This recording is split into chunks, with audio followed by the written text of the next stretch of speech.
रस सोप्या पद्धतीने कसा करायचा तो मी तुम्हाला सांगणार आहे. आंबे स्वच्छ धुवून घ्यायचे, नंतर आपली पुरण गाळायची गाळणी असते ती एका भांड्यावर पालथी घालायची आणि आंब्याच्या छोट्या फोडी करून त्यावर घासायच्या. अगदी सुंदर रस तयार होतो. कुणाकुणाला मिक्सरमधला रस आवडत नाही कारण तो ज्यूस सारखा लागतो आणि कुणाकुणाला आंबा पिळून केलेला रस आवडत नाही कारण त्यात खूप दशा असतात.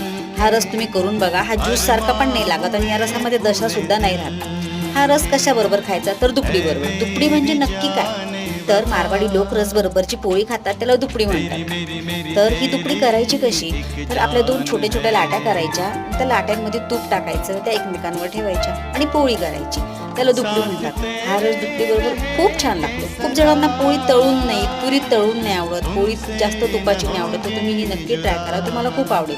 ही भाजल्या भाजल्या हिच्या 2 अशा मोकळ्या छोट्या छोट्या पोळ्या होतात. त्यामध्ये भरपूर तूप घालायचे आणि रस आणि दुपडीची मज्जा घ्यायची. तुम्हाला ही रेसिपी आवडली तर नक्की फॉलो करा, शेअर करा, कमेंट करा आणि सबस्क्राईब